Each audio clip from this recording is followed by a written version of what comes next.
This is a video review of the Jeep JK soft top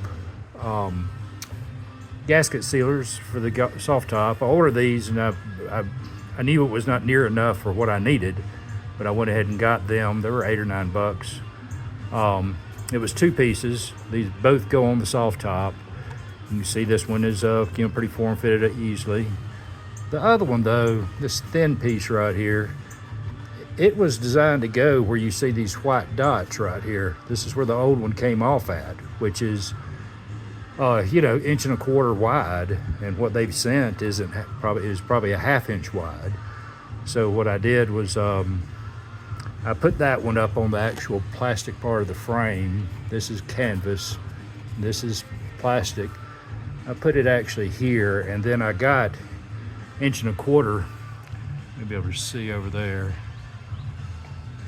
1 1/4 inch insulation tape from Home Depot, and to replace what should have been there. So this kit is pretty woefully inadequate, even just on this back part. When you move up to the, so this is my leak was coming in front corner, driver's side. I've already done the driver's side. This is that frame for the soft top that comes off. So when you take this off, there are actually 1, 2, 3,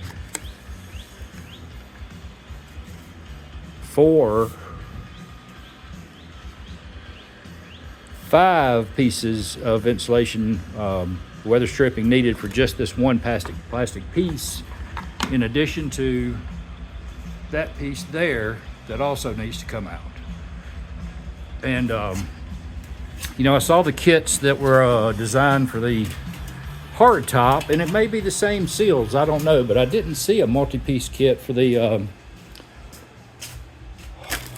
soft top. So at Home Depot, I found this K-Flex. It's in the plumbing department, rubber pipe insulation tape, and it's 2 inches wide and 1/8 of an inch thickness, and that is perfect for almost all of these that I have to cut out and save. You see where I tried to bring them out whole so that I could replicate the shapes they came off of. But that was good for the felty looking pieces as 1/8 inch. These thicker foam pieces though, I got the Home Depot rubber foam, 1 1/4 wide, 7/16 inches thick, but goes down to 3/16. And that worked for where some of the thicker foam was needed. And one of the tricks is trying to get these off using a hair dryer so that you can maintain these shapes and recut them out of this lineal stuff. I didn't find another explanation like this on YouTube, so that's why I made one. Thanks.